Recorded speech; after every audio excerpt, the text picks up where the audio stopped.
हाय दोस्तों, आज आप लोग का समान ज्ञान जो है विज्ञान है उसका टेस्ट नंबर 6 है। याद रखिएगा टोटल आपका 25 क्वेश्चन होता है और इस 25 क्वेश्चन का डिटेल्ड आपका डिस्कशन होता है। चलिए बिना किसी देरी का स्टार्ट करते हैं। पहला क्वेश्चन है कि मिट्टी के घड़े में पानी का ठंडा होना किस पर निर्भर करता है। तो याद रखिएगा मिट्टी के घड़े में पानी का ठंडा होना बाह्य तापमान, वायुमंडलीय आर्द्रता और वायु गति ये सब पर निर्भर करता है। आर्द्रता जिसको बोलते हैं ह्यूमिडिटी, ताप टेम्परेचर, वायु की गति स्पीड। याद रखिएगा एक होता है सब्लिमेशन जिसको हम लोग सब्लिमेशन जिसको हम लोग हिंदी में बोलते हैं ऊर्ध्वपातन। याद रखिएगा ठोस से डायरेक्ट गैस में बनना को ही आपको ऊर्ध्वपातन कहा जाता है। इसका जो एग्जाम्पल है ये आप जान लीजिए, कल को एग्जाम में आपको दिक्कत नहीं होगा। एग्जाम्पल जैसे नेप्थलीन, जैसे एंथ्रासीन,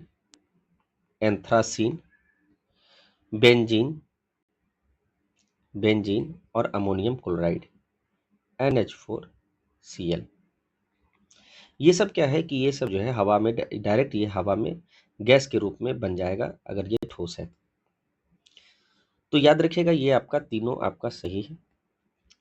दूसरी बात ये है एवोपरेशन जिसको वाष्पीकरण जिसको हम लोग बोलते हैं EVAPORATION। इवोपरेशन जो है जिसको वाष्पीकरण बोलते हैं, ये क्या है उल्टा होता है किसके, द्रव का क्वथनांक। सीधी बात की एक बात है, क्वथनांक जितना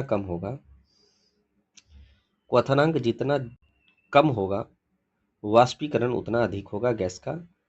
द्रव्यमान जितना अधिक होगा वाष्पीकरण उतना कम होगा। तो इस चीज को आपको याद रखना है। ये चीज आपके एग्जाम पॉइंट ऑफ व्यू से बहुत इंपॉर्टेंट है। अब चलते हैं क्वेश्चन नंबर 2 क्या है। जब हम जल के नीचे सुराही भरने के लिए रखते हैं तो सुराही आवाज करता है, वैसे वैसे हमें विशेष प्रकार की ध्वनि सुनाई देती है। भैया इसका कारण अनुनाद है। अनुनाद को इंग्लिश में रेजोनेंस कहते हैं, NANCE रेजोनेंस कहते हैं, याद रखिएगा। अगर मीटर घूमकर रेडियो को बजाना, तानसेन के गाने से कांच का गिरना, और मान लीजिए अभी एक पुल गिर गया था ऑस्ट्रेलिया में, जो है कि परेड से एक साथ एक बार धम पैर उठाता था, जिसके कारण अमेरिका का एक पुल गिर गया था। वो सब अनुनाद के कारण ही होता है। इस चीज को आपको ध्यान में रखना है। अच्छा, दूसरी बात यह है कि याद रखिएगा कि ध्वनि जो है अनुदैर्घ्य तरंग होती है और प्रकाश अनुप्रस्थ तरंग होती है। व्यतिकरण क्या होता है, जब दो या दो से अधिक ध्वनि तरंग एक दूसरे के अधिरोपित होता है। और पुनः जो है क्या होता है, ऊर्जा का वितरण जो होता है, इस घटना को व्यतिकरण कहते हैं। ठीक है, इस चीज को आपको ध्यान में रखना है। अब जो है क्वेश्चन नंबर आपका 3 क्या है। 3 नंबर कहता है कि भैया एक द्विघनात्मक मतलब हम लोग m बराबर यहाँ पे लिखना होगा 2 इलेक्ट्रॉन। ठीक है, यही आपका द्विघनात्मक का जो है 2 इलेक्ट्रॉन, वो भी क्या है द्विघनात्मक है। कह रहा है कि इलेक्ट्रॉन विन्यास 284 है। m का इलेक्ट्रॉन विन्यास 284 है, 2814 है सॉरी। और m का जो है आपका परमाणु भार 56 है। तो बताइए कि न्यूट्रॉन की संख्या क्या होगी। न्यूट्रॉन हमेशा प्रोटॉन प्लस आपका इलेक्ट्रॉन के बराबर होता है। अब जो है सॉरी यहाँ पे गलत हो गया, न्यूट्रॉन हमेशा जो है जो आपका एटॉमिक भार होता है, ये हमेशा एटॉमिक भार मतलब जो परमाणु भार होता है, ये हमेशा क्या होता है प्रोटॉन प्लस न्यूट्रॉन। इसका तात्पर्य यह है कि यहाँ प्रोटॉन की संख्या आप देखें तो 2, 8 और 14 तो है ही, लेकिन याद रखिएगा 2 इलेक्ट्रॉन और जुड़ जाएगा, क्योंकि यहाँ पे एक्स्ट्रा 2 आपका इलेक्ट्रॉन द्विघनात्मक है, तो +2 और लिखिए, जिसके कारण ये 16 हो जाएगा। और परमाणु जो भार है आपका ये 56 है, तो परमाणु भार का मान 56 है। ये आपका कितना है, 8 2 10 10 10 2 12 12 6 ये 26 है। अब प्लस n, हमको n चाहिए, ये इधर जाएगा तो ये आपका 30 हो जाएगा। तो n का संख्या आपका न्यूट्रॉन की संख्या 30 के बराबर है, जो कि आपका आंसर ये हो जाएगा। चलिए क्वेश्चन नंबर 4 क्या है। 4 आपका है कि भैया प्रकाश का आवर्त स्पेक्ट्रम, इंफ्रारेड स्पेक्ट्रम देखने में कौन सा प्रिज्म उपयोग में लाया जाता है। याद रखिएगा कि प्रकाश का आवर्त मतलब इंफ्रारेड स्पेक्ट्रम देखने के लिए रॉक साल्ट का हम लोग प्रयोग करते हैं। याद रखिएगा एक फील्ड कांच भी होता है जिसको हम लोग K2O PbO 6SiO2 कहते हैं। ये फील्ड कांच का फॉर्मूला है जो विद्युत बल्ब में यूज होता है। लेंस जो आपका है निर्माण होता है, लेंस का निर्माण, याद रखिए वो क्रूक्स कांच के लिए यूज होता है, मतलब कि लेंस का निर्माण में क्रूक्स कांच यूज होता है। अब आपका क्या है, मान लीजिए दृश्य प्रकाश आपको कितना तरंगदैर्घ्य होता है, तो याद रखिएगा जो दृश्य जो हम लोग देखते हैं 3 एंगस्ट्रम से 7800 एंगस्ट्रम के बीच में होता है। चलिए ये आपका एग्जाम के लिए बहुत इंपॉर्टेंट है। सीधा बात याद रखिएगा, रॉक साल्ट इंफ्रारेड स्पेक्ट्रम को देखने के लिए यूज होता है। क्वेश्चन नंबर 5 है आपका कि भैया चंद्रमा पर गुरुत्वाजनित त्वरण पृथ्वी का 1/6 है। याद रखिएगा कह रहा है चंद्रमा पर जो भार है, अभी रहने दीजिए, 1/6 है, तो यदि पृथ्वी पर किसी आंतरिक का भार 90 होता है, तो भैया इसका अगर पृथ्वी पर अगर 90 किलोग्राम है या KGF लिखा हुआ है, तो चंद्रमा पर जो है वो होगा 90 KGF गुना 1/6। ठीक है, याद रखिए यहाँ 1/6 दिया हुआ है, तो याद रखिए 15 छो की 90, 15 KGF के बराबर हो। लेकिन हम बोल रहा है कि यहाँ पे जो है आपका पृथ्वी का जो आपका गुरुत्वाजनित त्वरण है ये 10 है, तो 15 गुना आप 10 कीजिएगा तो 150 आपका क्या है, न्यूटन आ जाएगा, जो कि आपका आंसर ये हो।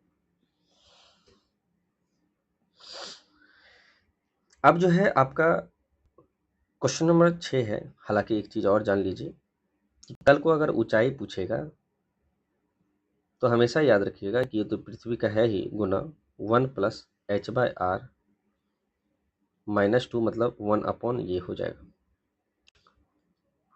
√, इस तरह से। अगर ऊंचाई g पर पृथ्वी पर गुना 1/√h/g 2 होता है, याद रखिएगा। कल को जो है आपका z' अगर h मतलब जो हाइट है बहुत छोटा है, तो आपका g हो जाएगा 1 + 2h/r। चलिए ठीक है, इस चीज को आपको ध्यान रखिएगा। गहराई के साथ भी g का मान में परिवर्तन होता है। g = 1 - d/r, ये आपका गहराई का है। तो ये 3 मेन तो फॉर्मूला आपका ये है, ये आपका एग्जाम में पूछता है।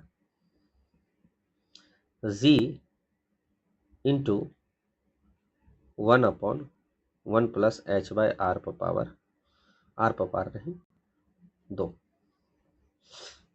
ठीक है, रूट नहीं होगा, 1 + h/r पर पावर 2।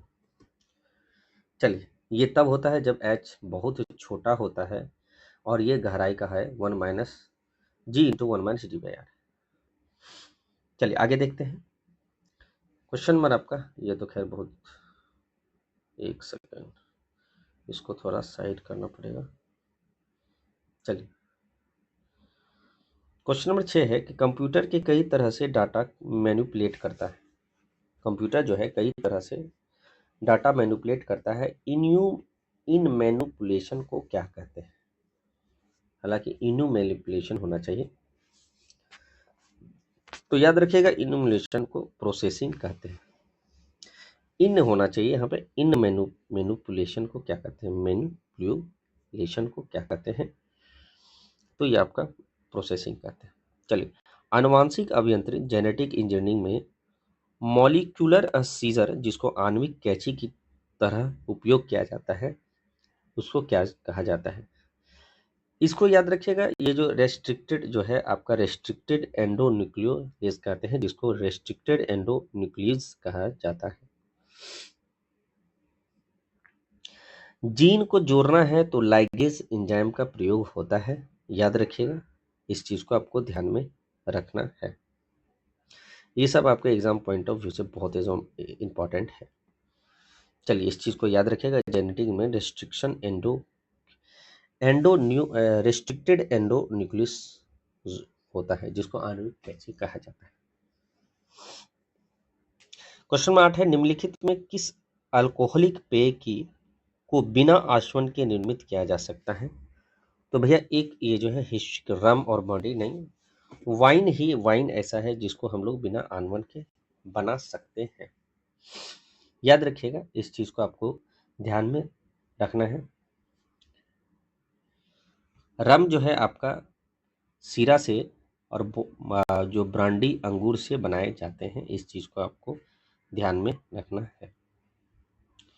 100% इथेनॉल जो है वो आपका अल्कोहल होता है, परिशुद्ध अल्कोहल।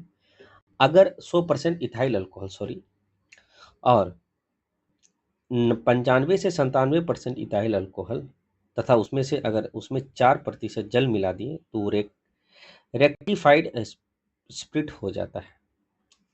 याद रखिएगा, इस चीज को आपको ध्यान में रखना है। चलिए क्वेश्चन नंबर 9 है कि मूर का नियम। इंटेल के सह संस्थापक गॉर्डन मूर द्वारा दिया गया सामान्य नियम है कि चिप के ट्रांजिस्टर की संख्या हर महीने दुगना होती है, हर डैश महीने दुगना होती है 24, हर 24 महीने में 2 गुनी होती है। याद रखिएगा, ट्रांजिस्टर याद रखिएगा आपका सेमीकंडक्टर है, जो पीएन जंक्शन इसमें होता है, इस चीज को आपको ध्यान में रखना है, पीएन जंक्शन। ठीक है, ट्रांजिस्टर जो बनता है वो आपका सिलिकॉन और जर्मेनियम से बनता है, इस चीज को आपको ध्यान में रखना है। और ट्रांजिस्टर 2 प्रकार का होता है, एक पीएनपी होता है और एक एनपीएन होता है। चलिए आगे बढ़ते हैं। क्वेश्चन नंबर 10 है कि सॉइल में मृदा में चूना मिलाने से मृदा होता है। तो चूना अगर आप मिला दिए तो भैया चूना आप मिला दिए तो समझ लिए थोड़ा बहुत क्षार मिला दिए, इसका मतलब आप अम्लीय को कम किए तो कम अम्लीय होगा। मृदा में अम्लीय का मात्रा जो है आपका 5.5 से 7 होनी चाहिए ताकि उत्पाद अच्छा हो, इस चीज को आपको ध्यान में रखना है। अब जो है आपका क्वेश्चन नंबर, पौधे में एक चीज और देख लीजिएगा, 17 पोषक तत्व होते हैं, जिसमें माइक्रो मतलब छोटा होता है और मैक्रो मतलब बड़ा होता है। अब जो माइक्रो है जो छोटा है वो होता है कौन? फीकूजन। फीको निकुजन तो होता ही है, मतलब ट्रिक से याद करवाते हैं। फी मतलब आयरन, फी को कोबाल्ट, निकेल, नी कू मतलब कॉपर, जिंक मतलब जेंडन होता है। फिर आप एक चीज याद रखिएगा, MOMN और आपका B, MOMNZ। फीकोनिकुजन तो याद रहेगा 1 2 3 4 5, मतलब iron, cobalt, nickel, copper, zinc. फिर आपका मोलिब्डियम फिर आपका मैग्नीज, याद रखें मैग्नीज नहीं है, ये मैग्नीज है। अब बी से आपका क्या है, बोरोन। मैक्रो मतलब बड़ा वाला, तो बड़ा वाला याद रखें NPK और CHO। कैसे, carbon, hydrogen, oxygen, nitrogen, phosphorus और पोटासियम, बाकी Mg और S ऐड कर दीजिएगा। तो ये आपका मैक्रो है, ये एग्जाम में 100% पूछता है, इसलिए हम आपको रिपीट करवा रहे हैं, ठीक है। मैक्रो मतलब छोटा, छोटा वाला फी को नीकू जन मो मन बी। चलिए, और बड़ा वाला जो है आपका जो एलिमेंट होता है, तत्व होता है, वो कार्बन, हाइड्रोजन, ऑक्सीजन, आपका नाइट्रोजन, फिर NPK याद रखिएगा खाद में यूज होता है, CHO कार्बन, हाइड्रोजन, ऑक्सीजन चाहिए ही, और Mg और S आपका अलग हो गया। ये मैग्नीज है, ये मैग्नीज है, ये मैग्नीशियम है। चलिए, क्वेश्चन नंबर 11 क्या है, ज्यादातर जंतु जो गहरे समुद्री पानी में रहते हैं वो होते हैं अपर्द भोजी। याद रखिए, गहरे समुद्र में ऑक्सीजन और सूर्य की मात्रा का अभाव होता है, तो ये जो है ये कवक और जीवाणु अपघटन होते हैं, जो कि हरे पौधे पे रहते हैं, लेकिन कवक और जीवाणु के थोड़ा बहुत इनमें रहता है। ये आपका इंपॉर्टेंट है, याद रखिएगा। चलिए आगे बढ़ते हैं। क्वेश्चन नंबर 12 है कि नेपेंथिस है, तो याद है प्राथमिक उत्पाद और उपभोक्ता। प्राथमिक उत्पाद और उपभोक्ता यही आपका नेपेंथिस होता है। जो पौधे कीटे को खाते हैं उन्हें कीटहारी पौधा या मांसाहारी कहा जाता है, वो तो है ही। प्राथमिक उत्पाद होता है और प्राथमिक उपभोक्ता भी होता है, इस चीज को आपको याद रखना है। क्वेश्चन नंबर 13 है कि अकार्बनिक तत्व इनऑर्गेनिक जो होता है एलिमेंट, जो भोजन का उपयोगी ऊर्जा का परिवर्तन करता है, तो याद रखिए ये आपका फास्फोरस है। फास्फोरस अकार्बनिक तत्व है, इनऑर्गेनिक एलिमेंट जो भोजन को उपयोगी ऊर्जा में परिवर्तन करता है। आप ATP का नाम सुने होंगे, जिसको इंग्लिश में एडिनोसिन ट्राइफॉस्फेट बोला जाता है। अकार्बनिक तत्व जो है, जैसे जल हुआ, कैल्शियम होगा, मैग्नीशियम होगा, पोटेशियम होगा, फिर आपका फास्फोरस, नाइट्रोजन, ये सब है। और गैस तो हम लोग अमोनियम गैस है, कार्बन डाइऑक्साइड है, हाइड्रोजन, ऑक्सीजन, ये सब लेते ही हैं। लेकिन अगर कार्बोनिक बोलेगा तो कार्बनिक में आपका कार्बोहाइड्रेट, लिपिड, यूरिया, प्रोटीन, ये सब हो। चलिए क्वेश्चन नंबर देख लेते हैं, ये 12 या 14 नंबर। 12 PA मतलब पास्कल होता है, जिसको दाब का मात्रक है। दाब उत्पन्न करने पर 1 सेंटीमीटर क्यूब क्षेत्रफल का कितना बल आरोपित होगा। बल का फॉर्मूला होता है force equal to, sorry, Pascal आपका दाब का मात्रा होता है फोर्स अपॉन एरिया। हमें फोर्स चाहिए तो दाब गुना एरिया कीजिए, यही आपका फोर्स होगा। दाब है कितना, 12 पास्कल, 12 अब बराबर फोर्स हमको चाहिए। और चूंकि 1 सेंटीमीटर है तो भैया मीटर प्रति सेकंड लाने के लिए इसको 10 पर पावर -2 लिख सकते हैं।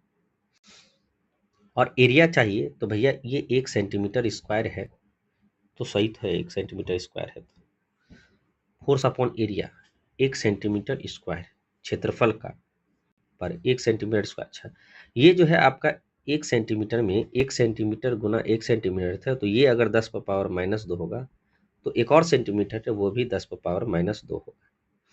आप फोर्स लाइए तो ये आपका क्या होगा, 12 गुना 10 पर पावर -2 का स्क्वायर, और ये हो कितना आ जाएगा, 12 गुना 10 पर पावर -4 न्यूटन। तो ये आपका ए आंसर होगा। याद रखिए ये 1 सेंटीमीटर है, स्क्वायर है, मतलब 1 सेंटीमीटर गुना 1 सेंटीमीटर। 1 सेंटीमीटर को 10 पर पावर -2 मीटर लिख सकते हैं, 1 सेंटीमीटर 10 पर पावर -2 मीटर लिख सकते हैं। क्यों, क्योंकि न्यूटन हमेशा क्या होता है, केजी मीटर प्रति सेकंड स्क्वायर। चलिए 15 है, आंतरिक गति निर्धारण मानव शरीर के निम्नलिखित अंगों में से कहाँ स्थित होता है। आंतरिक गति निर्धारक मानव तो याद रखिएगा जो आपका हृदय है जिसको बोलते हैं, दिल जिसको बोलते हैं, उसमें आपका आंतरिक गति निर्धारण मानव शरीर के अंगों में होता है। याद रखिएगा यकृत का जो है, यकृत लीवर का जो क्रियात्मक इकाई, इसको ग्रंथि बोलते हैं। वक्र मतलब किडनी का क्रियात्मक इकाई नेफ्रॉन बोलते हैं। आपका नर्वस सिस्टम का क्रियात्मक इकाई जो है आपका न्यूरॉन्स होता है। क्वेश्चन नंबर 16 है आपका कि 12 ग्राम ऑक्सीजन गैस में कितना मोल है। याद रखिएगा मोल का फॉर्मूला होता क्या है, दिया हुआ ग्राम अपॉन जो आपका वास्तविक ऑक्सीजन का ग्राम होता है, एटॉमिक वेट जिसको बोलते हैं, जो दिया हुआ वेट होता है, मॉलिक्यूलर वेट जिसको बोलते हैं, और ये जो आपका वेट दिया हुआ है, दिया हुआ 12 ग्राम है। और ऑक्सीजन का ओ 16 दूना 32 होता है, क्योंकि ऑक्सीजन का 16 होता है परमाणु भार। चूंकि ऑक्सीजन गैस है तो 2 है, तो 16 दूना 32। इसको अगर सॉल्व कीजिएगा तो 3/8, जो कि आप 0.375, तो ये आपका आंसर हो जाएगा। नायलॉन उदाहरण है, एक दिन और आपको बताए थे नायलॉन उदाहरण है किसका, पॉलीएमाइड का। रबर आइसोप्रीन का है, याद रखिएगा। नियोप्रीन का क्लोरोप्रीन है, पॉलिस्टीरीन का स्टायरीन है। चलिए, निम्नलिखित में किसकी संरचना ग्रेफाइट के समान है। तो याद रखिएगा बीएन की संरचना ग्रेफाइट के समान होता है, क्योंकि ये भी sp2 होता है और ग्रेफाइट भी sp2 होता है। बीएन को बोरोन नाइट्राइड कहा जाता है। कल को एग्जाम में पूछ देगा तो आपको दिक्कत होगा, षटफलीय होता है। चलिए, क्वेश्चन नंबर 19 है, निम्न में कौन सा सदिश राशि नहीं है।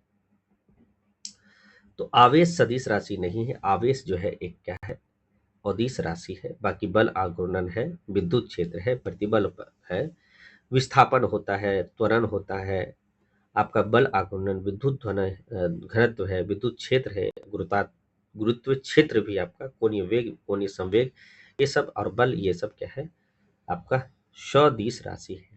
होमोफिलिया तो आपको पता है, हेमोफिलिया मतलब होता है कि रक्त का जो है थक्का नहीं जमता, या रक्त का थक्का नहीं जमना। तो यह एक लिंग जो है संघन रोग है, बिल्कुल सत्य है। यहाँ आपका असत्य पूछ रहा है, यह एक अप्रभावी रोग है। मतलब कि ये जो है अप्रभावी रोग है, मतलब इसका प्रभाव दूसरे पर नहीं पड़ता। तो ये आपका क्या है, मतलब अनुवांशिक रोग भी होता है ये, ठीक है। तो मैंने अप्रभावी कैसे बोले, चलिए देखते हैं। ये एक प्रभावी रोग है, तो ये अप्रभावी, यह एक प्रभावी रोग है। याद रखिएगा ये जो है मीफिलिया जीन का वाहक महिला होती है, पुरुषों में प्रकट होता है। ये एक अप्रभावी रोग है, इस चीज को याद रखिएगा, ठीक है। तो ये आप याद रखिएगा, ये सॉरी ये वाला, यह एक प्रभावी रोग है, ठीक है। तो इसमें गलत पूछ रहा है, कौन सा असत्य है, यह एक प्रभावी रोग है, अनुवांशिक रोग है, प्रभावी रोग नहीं। किसी के प्रभाव से या किसी क्या बोलते हैं, कोई अगर वदर से नहीं होता है, ठीक है, बाहर के लक्षण का नहीं होता है। लिंग से होता है, याद रखिए, लिंग संघनन से होता है। क्वेश्चन नंबर 21 है कि वायु प्रदूषण निरोध बचाव और नियंत्रण अधिनियम कब लागू हुआ। तो ये आपका 1981 हुआ। अब ले जाइए 1981, 1974 लीजिए, 1986 लीजिए, 1972 लीजिए, फिर 1925 लीजिए। ये सब क्या है, 1974 में क्या हुआ था, जल। 1986 में क्या, पर्यावरण संरक्षण। 1925 में क्या, तो याद रखिएगा रासायनिक और जैविक जो भी आप हथियार ले रहे हैं उसको निषेध, जेनेवा प्रोटोकॉल पर हस्ताक्षर हुआ था। और 1927 देख लीजिए, वन अधिनियम। 1972 तो सबको पता है, वन्य जीव। याद रखिए 1972 वन्य जीव है, और 1986 पर्यावरण संरक्षण है। अब जो है क्वेश्चन नंबर 22 है कि मनुष्य के मस्तिष्क हिंड 3 भाग निर्मित होता है, जिनमें एक है, तो भैया अनुमस्तिष्क, एक अग्र मस्तिष्क होता है, हमको पता है मनुष्य के पार्श्व मस्तिष्क में। अच्छा, तो याद रखिएगा मस्तिष्क के 3 भाग हैं, एक अग्र होता है, एक मध्य होता है और एक पार्श्व होता है। सबसे इंपॉर्टेंट तो आपका दोनों है, सभी इंपॉर्टेंट है, लेकिन पार्श्व में याद रखिएगा सेरेबेलम, सेरेबेलम और मेडुला, मेडुला ओब्लोंगाटा। उल्टी उल्टी होता है तो मेडुला ओब्लोंगाटा, छींक हो रहा है समझ लिए वो मेडुला ओब्लोंगाटा के कारण, पलक झपक रहे हैं तो मेडुला ओब्लोंगाटा के कारण। सेरेबेलम जो है आपका, ये आपका बैलेंस करता है, याद रखिएगा सेरेबेलम। अग्र मस्तिष्क में भी 2 भाग होता है जिसको सेरेब्रम बोलते हैं, याद रखिए ये सेरेबेलम है, ये सेरेब्रम है। सेरेब्रम का काम क्या है कि भैया आप कुछ सोच रहे हैं, कुछ सोच समझने की शक्ति, ये सब जो है आपको सेरेबेलम करता है। और एक होता है थैमस, एक होता है हाइपोथैलेमस। हाइपोथैलेमस आपको शरीर का नियंत्रण करता है, याद रखिएगा, व्यवहार करता है, सोते हैं, तनाव या पिट्यूटरी ग्लैंड हार्मोन द्वारा ये नियंत्रित होता है, याद रखिएगा। तो ये सब आपका था 22 नंबर की पार्श्व मस्तिष्क का 2 भाग, जिसको सेरेबेलम और मेडुला ओब्लोंगाटा, हिंड ब्रेन बोलते हैं। तो याद रखिए HSM, याद रखिए HSM या SMH या HSM, simple harmonic motion. S से सेरेबेलम, हिंड ब्रेन के 2 भाग, SHM, SHM, M से मेडुला ओब्लोंगाटा और SH के बाद इधर आपका सेरेबेलम।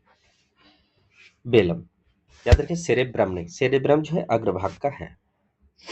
चलिए, मस्तिष्क को नापने के लिए EEG होता है, ये EEG आपको याद रखिए, इलेक्ट्रो इंक्यूफेलोग्राफ, इलेक्ट्रो इंक्यूफेलोग्राफ। चलिए, अब जो है क्वेश्चन नंबर 23 है, निम्नलिखित में कौन सा लौह का खनिज है? तो मैग्नेटाइट तो है, ये सबको पता है। हेमेटाइट भी होता है, सीडेराइट भी होता है, लिमनोरिट भी होता है। मेलेक्लाइट जो है, मेलेक्लाइट, ये आपका किसका एक्स है? तो याद रखिए मेलेक्लाइट जो है आपका कॉपर का है, शायद मेलेक्लाइट कॉपर का होना चाहिए, हाँ कॉपर का है। पायरोलूसाइट आपका मैग्नीज है जिसको Mn बोलते हैं, और कैसिटेराइट तो आपका टीन है जिसको Sn बोलते हैं। BZR-34 किस रोग से संबंधित है? तो BZR-30 रोग आपका डायबिटीज से संबंधित है। टाइफाइड के लिए आपको विडाल टेस्ट यूज होता है, याद रखिएगा, ये आपका डायबिटीज है, ये अलग है, इस चीज को आपको इनपुट जो है आपको याद रखना है। चलिए, क्वेश्चन नंबर 25 है कि 100 किलोग्राम द्रव्यमान की एक वस्तु को वेग समान त्वरण से चलते हुए 6.0 मतलब 6 सेकंड से 5 मीटर प्रति सेकंड से 6 सेकंड में 6 सेकंड में 5 मीटर प्रति सेकंड से 8 मीटर प्रति सेकंड हो जाता है, तो उसमें लगाने वाला बल। अब जो है यहाँ पे हमको पता है कि force equal to mass into acceleration. Acceleration होता क्या है? तो भैया v minus u by t लिख सकते हैं। हमको मास पता है 100 kg, और v minus u by T मतलब v आपका कितना है, v माइनस यू मतलब स्टार्टिंग 5 सेकंड से किए हैं, बाई टी 6 सेकंड है। आप इसको सॉल्व कीजिए, केजी है तो ठीक है, फोर्स केजी मीटर प्रति सेकंड है, सब वही चीज है, सेकंड में है, ये भी आपका मीटर प्रति सेकंड में। तो 100 इंटू 8 माइनस 5, 5 3/6, ये आपका कितना हो जाएगा? तो 3 दूनी 6 2, 50 न्यूटन। तो आंसर 50 न्यूटन है, तो वही आंसर है, ये आपका आंसर। चलिए, एक चीज लास्ट में ये जान लीजिए कि फोर्स का जो है सबसे छोटी इकाई डाइन होता है, 1 न्यूटन बराबर 10 पावर 5 डाइन होता है।